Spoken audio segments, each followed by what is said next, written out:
إن الحمد لله نحمده ونستعينه ونستغفره ونعوذ بالله من شرور أنفسنا ومن سيئات أعمالنا.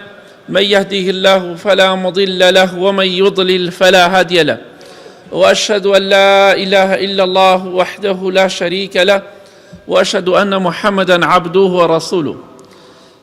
أما بعد، فإن خير الكلام كلام الله، وخير الهدي هدي محمد صلى الله عليه وآله وسلم، وشر الأمور محدثاتها، وكل محدثة بدعة، وكل بدعة ضلالة، وكل ضلالة في النار. خەڵکی چەمچەماڵ، خەڵکی شۆڕش و تەکیە و شوێنەکانی تر کە زەرەر و زیانیان توش بووە زۆر یاکەم.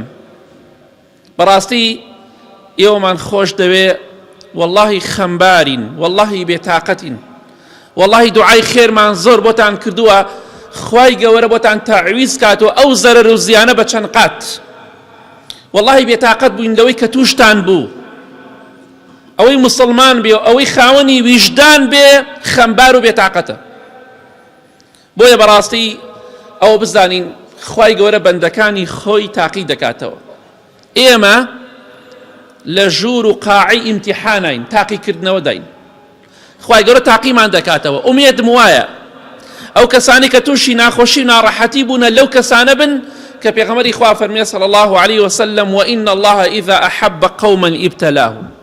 خوای گەورە هەر قەومێک، هەر کەسێکی خۆش بوێ تووشی بەڵای دەکات، تووشی زەرەر و زیانی دەکات، تووشی ناخۆشی و ناڕەحەتی دەکات، بۆی لە گوناه و تاوان پاکی کاتەوە، بۆی پلەپایی بەهەشتی بەرز کاتەوە.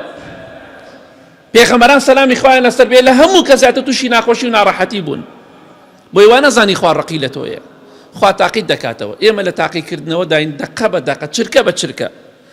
بۆیە ئەلحەمدوللا ئەهلی چەمچەماڵ و تەکیە و شۆڕش و شوێنەکانی تر، ئێوە ئەهلی خێرن، ئێوە ئەهلی دینن، ئێوە ئەهلی پیاوەتین، ئێوە ئەهلی میوانن.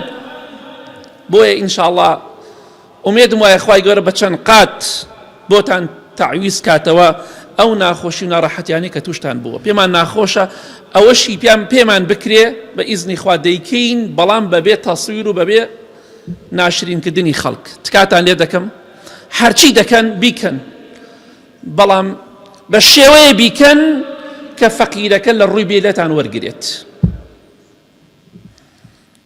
ڕوو دەکەمە دەوڵەمەندەکان، ئەوانەی کە دەتوانن ئەو خەڵکە برینەکەیان ساڕێشکەن، زەرەر و زیانەکەیان بۆ تەعویزکەنەوە. ڕوو دەکەمە بە پرسەکان، قەبر و قیامەت لە پێشتانە، هەموو ڕۆژێ ئەوە حیمایە بە دواتانەوە نابێت. ئاگاتان لە فەقیر و هەژار بێ. ڕۆژێک دێت بە بێناس لە گۆڕستانەکانە دەکەورن، هیچ کەسێک ئاگای لە ئێوە نییە، و بۆیە بەرپرسیارەتی لە ڕۆژی قیامەتا زۆر قورسە. ئاگاتان لە فەقیر و هەژارەکان بێ. زۆربەتان بەرپرسەکان دەوڵەمەنن. ڕۆژی پیاوەتیە، ڕۆژی ئەوەیە برینەکانیان ساڕێشکەن، ڕۆژی ئەوەیە کە یارمەتی فەقیر و هەژارەکان بدەن، ئەگینا دەوڵەمەنەکان و بەرپرسەکان. لە ڕۆژی قیامەتان ڕووناکی تێدا نابێت، ئەتوانن یارمەتی فەقیر و هەژارەکان و لێ قەوماوەکان بدەن، ئەوانەی کە زەرەریان کردووە. بەڵام بەداخەوە کاتێک کە ئەشیاکان تەوزیع ئەکرێ کۆمەڵە کەسێکی خێرخواز، خوا پاداشتی خێریان بداتەوە، یارمەتی خەڵکی فەقیر و هەژارە دەن. بەڵام هەندێک کەس هەیە دوو لە ڕیبەڕێستان ئەوەندە نەفسی نزمە، نە ئاو چۆتە ماڵی، نە زەرەری کردو ئەچێت دەوەستێت بۆ خواردن و بۆ ئەشیا تەوزیعکردن و بۆ ئەشیا وەرگرتن. شەرم بکەن، ئاخە شمولی تۆ ناکە، بۆ تۆ حەڵاڵ نییە. ئەوە هاتووە بۆ ئەو کەسەی کە لێی قەوماوە، نەک ئەو کەسەی کە باران بە سەر خانووەکە باریوە. هەموو کەسێک، هەموو شارەکان باران باریوە. ئەوە بۆ کەسێکە زەرەری کردبێ. ئاخر تۆ دەڕۆی درۆیە دەکەی، غەشێ دەکەی، ئەڕۆیتە سەرەیەکە و دەوەستی لە کاتێکە شمولی تۆ ناکات. لەخوا بترسن.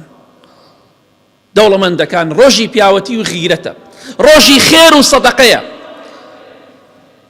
ڕوو دەکەمە ئەو کەسانەی کە جوملەچیەکان بە تایبەتی لە پارێزگاکان، ڕووتان تێ دەکەم دوکاندارێکی زۆر و مارکێتێکی زۆر کۆمەڵێک ئەشیا و خواردنی لای ئێوە هێناوە، زەرەریان کردووە. ئێوە سێ حاڵەتان لە بەردەمدایە جوملەچیەکان. بەرامبەر بەو کەسانی کە زەرەریان کردووە. یەکەم حاڵەت و دووەم حاڵەتەوەی پێغەمبەری خوا باسی کردووە صلی الله عليه وسلم کە ئەفەرمێ من ئەنظر معسرا أو وضع له أظله الله في ظله. هەر کەسێک قەرزی لای کەسێکە کەسەکە هەژار بووە یا هەژارە دەستی کورتە، من باسی ئەو کەسانێکم دەستیان کورتە، دوکاندارێکە دەستی کورتە بە قەرز و قۆڵە دوکانێکی پێکەوە ناوە، خۆشەویستی خوا فەرمێ صلی الله عليه وسلم هەر کەسێک لەسەر ئەو کەسە بوەستێ پارەی لایەتی مەجالی زیاتری پێ بدا قەرزەکەی بۆ درێژ کاتەوە کاتی قەرزەکە، ئەو وضع له یاخود بەشێک لەو قەرزە خۆش بێ، کاک فڵان کەس تۆ زەرەرت کردووە من ملیۆنێ پارەم لای تۆیە 250,000 500,000 بۆ نمونە بۆ تۆ نامەوێت بۆ خۆت. ئەم دوو خاڵە بکەن، یەکەم لەسەر ئەو کەسێک کە قەرزارتانە بوەستن، دووەم یاخود هەندێک لەو پارەی بۆ بشکێنن لە ڕۆژی قیامەتە خوای گەورە دەتان خاتە ژێر سێبەری عەرشی خۆیەوە. جا ئەگەر پێت خۆشە لە ڕۆژی قیامەتە گەرمی خۆر نەبینی لە ژێر سێبەری عەرشی خوا دابی، ئاگاتان لەو دوکاندارانە بێ کە زەرەریان کردووە. خاڵی سێم ئەوەیە بەرامبەریان بیکەن، یا وتمان یا لەسەر قەرزەکەیان بوەستن یا لە هەندێک لە قەرزەکە خۆش بن. خاڵی سێمیش ئەوەیە یارمەتیان بدەن. سە جوملە چی وایە دەستخۆشی لێ دەکەم بەو کەسانەی وتۆ مادەم زەرەرت کردووە وەرە ئەشیا بەرە بە ئیسراحەتی خۆت دوکانەکەت ئاودان کەرەوە، هەر کاتێ پارەتە بوو یارمەتی دەدەم و منیش ئەو کاتە پارەکەم بەرەوە. پیاوەتی خێر و چاکە ئەمڕۆ ڕۆژێتی بۆ ئەو کەسانی کە زەرەریان کردووە. بۆیە جوملە چێکان ئاگاتان لەو کەسانە بێ کە زەرەریان کردووە یارمەتیان بدەن، بەڵکو خوای گەورە لە ڕۆژی قیامەتە بتان خاتە ژێر سێبەری عەرشی خۆیەوە ئینشاءڵڵا. ئەو کەسانی کە زەرتان کردووە زەرەر تاڵ و ناخۆشە، بەڵام سەبر بگرن، چونکە یەکێک لەو شتانەی کە خوای گەورە دەفەرمێ وەنەقص من الأموال والأنفس والثمرات. خوای گەورە ماڵەکەتان کەمەکاتەوە، دەبینیت لە ماڵەوە زەرەر دەکەی، لە کەسابەتا زەرەر دەکەی، لە دوکانە زەرەر دەکەی، ئەمانە ئیتر بە سووتاندن بێ، بە لافاو بێ، بە زەرەر و زیان بێ، بە هەر شتێک بێ ماڵەکەت کەم دەبێتەوە یا تیا دەچێت. ئەمە تاقیکردنەوەی خوایە، نەقسە. ئەم نەقسە تاقیکردنەوەی خوایە. خوای گەورە دەفەرمێ مزگێنی بدە ئەی محەممەد صلی الله عليه وسلم بەوانەی مزگێنی بەهەشتیان پێ بدە، ئەوانەی کە خۆڕاگرن دەڵێن ئینا لله وئینا ئیلەیه ڕاجعون. جا هەر کەسێک لە ئێوە وای وتبێ ئەوە لەلایەنی خوای گەورە سەڵاواتی بەسەرا دەڕژێ، ڕەحمەتی خوای بەسەرا دەڕژێ، خوای گەورە لای مەلایکەکان باست دەکات دەفەرمێ فڵان کەس ماڵەکەیم لە ناو برد و ئەوە تا مەدحی من دەکا و سپاسی من دەکات. پێت خۆشە خوای گەورە ناوت بێنێ وات کردبێ زۆر بەختەوەری، بەختەوەری بۆ ئەو کەسێک کە ناشکوری نەکردووە. ئەڵێ ئینا لله وئینا ئیلەیه ڕاجعون أولئك عليهم صلوات من ربهم ورحمة وأولئك هم المهتدون. أو كسانيك لم مصيبتها لم ناخوشي ناراحتي وزرر وزيانة دا حمد سناي خوايان كردوا خواي گەورە مزگەینیان پێدا کە مزگەینی بەهەشت و خۆشیان پێ بدەن. صلواتی خوا و ڕەحمەتی خوا و لێخۆشبوونی خوا دەڕژێ بەسەرتانە، ڕەحمەتی خوا دەڕژێ بەسەرتانە و ئولائیکە هم المهتدون. ئەوانە خوا هیدایەتیانی داوە لە کاتی ناخۆشی و ناڕەحەتیە سپاسی خوا دەکەن.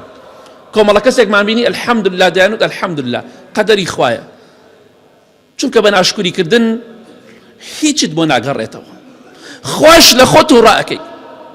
بەڵام ئەگەر سپاسی خوا بکەی دڵنیابە لە ئین شەکەرتم لە ئەزیدەنەکم. خوای گەورە دەفەرمێ وعدی داوە ئەگەر ئێوە سپاسی خوا بکەن خوا بۆتان زیادەکە. هیوادارم ئینشاء الله خوای گەورە بۆتان تەعویز کاتەوە بە چەند قات بە ئیزنی خوای گەورە. یا ربی خوای لە گوناهەکانمان خۆش بی، لە گوناهی دایک و باوک و مردوەکانمان خۆش بی، خوای گیان ئەوانەی زەرەریان کردو بۆیان تەعویز کەیتەوە بە چەند قات یا رب العالمین ئامین.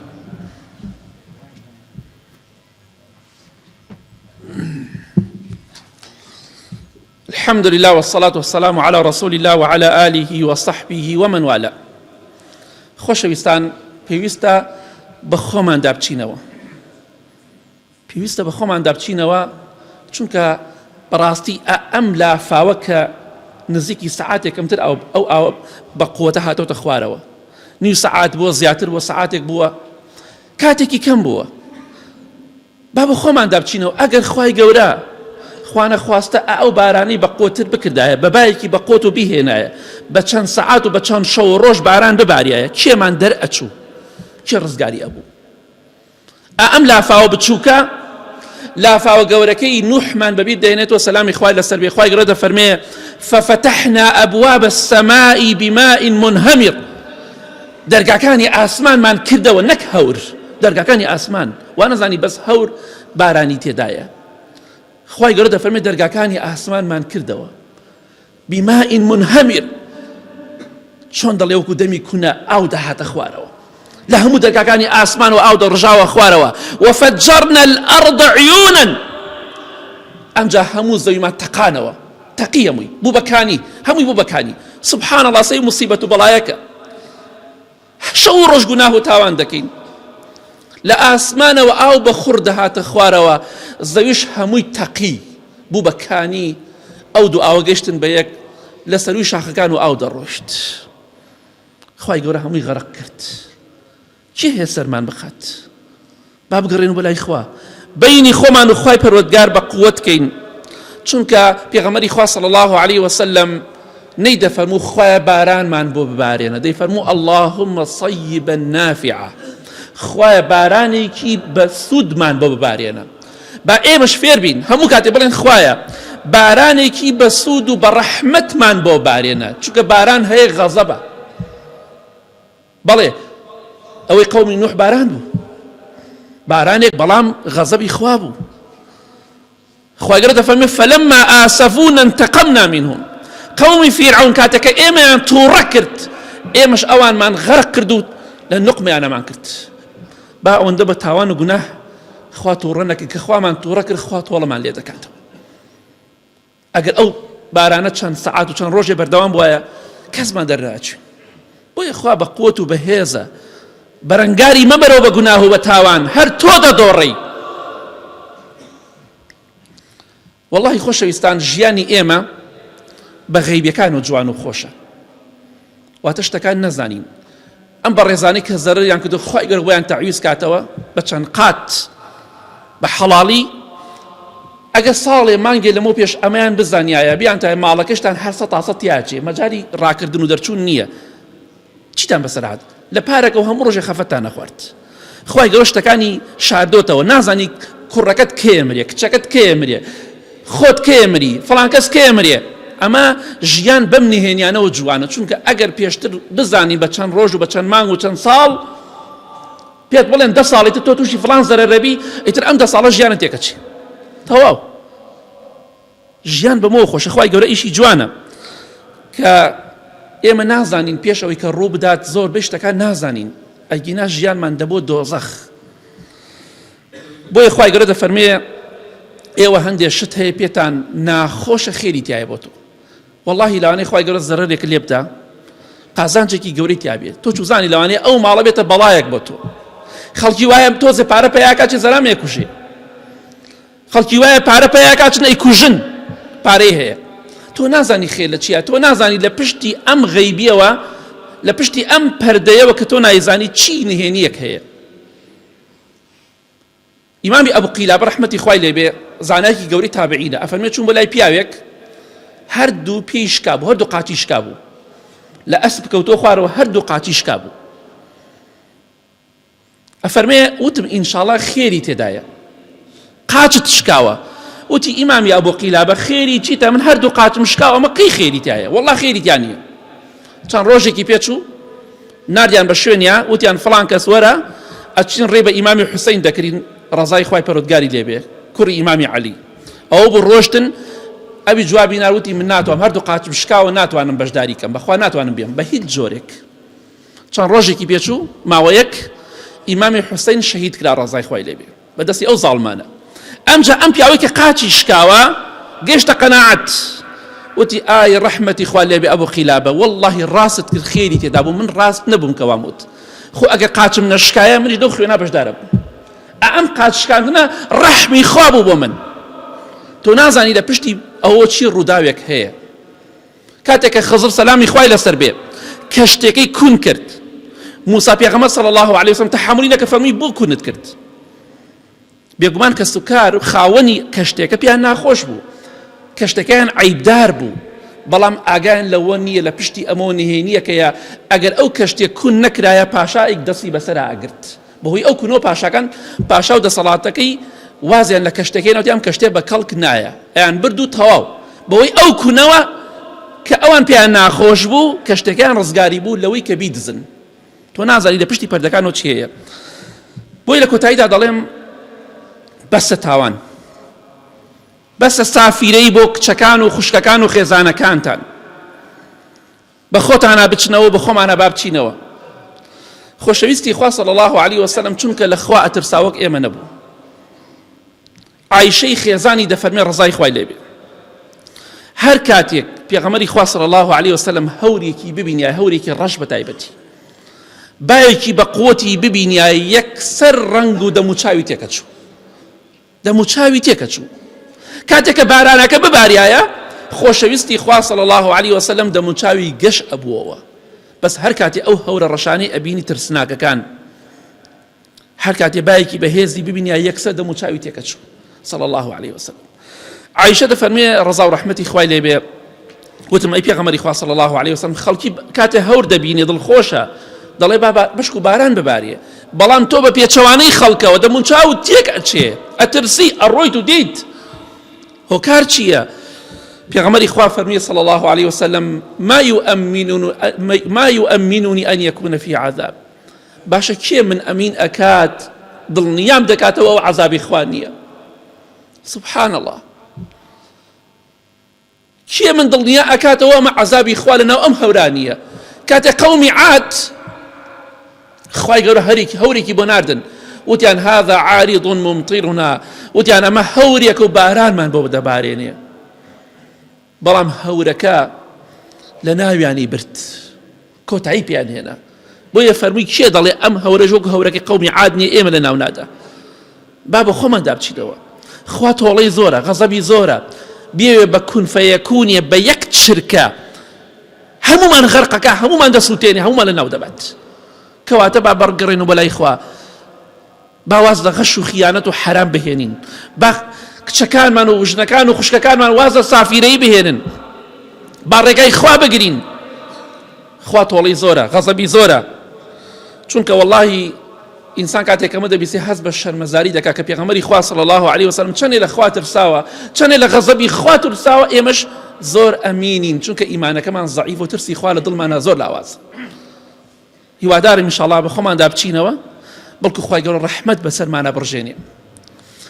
اللهم اغفر للمؤمنين والمؤمنات والمسلمين والمسلمات الأحياء منه والأموات من أهل السنة والجمعة والجماعات. يا ربي خوايا باراني برحمت من وباريني، يا ربي خوايا باراني بسود من وباريني، يا ربي خوايا اواني زرر و زيانيان كدوا لهر شوينك خوايا بويان تعيوز كيتوا بويان قربو كيتوا بچن قاد يا رب العالمين. خوايا دلنا وايان بكي يا ربي خوايا صبريان بي بخشي، يا ربي خوايا رحمة لي بكي، خوايا آخر من بخير بقيري نرجو رجوع عبادت من لي قبول كي، خوايا اواني نخوش لمال لنخوش خانه لهر شوينك خوايا شفايان بدي، اواني قرزارن خوايا قرزاريان بو آسان كي، خوايا اواني کێشە و مشکیلە و خەم و خەفەتیان لەسەریان لابەری یا رب العالمین. خوایان هەر کەسێکی دڵسۆزی ئەم ئیسلام و میلەتەیە خوایە سەرکەوتوکەی، یا ربی خوایە هەر کەسێکیش دژی ئیسلام و ئەم میلەتەیە و زاڵمە خوایە بە گەورەی خۆت لە ناوی بەری یا رب العالمین. خوایە سوک و ڕیسوای دنیا و قیامەتی بکەی. آمین آمین آمین وصلى الله على محمد وآله وصحبه أجمعين.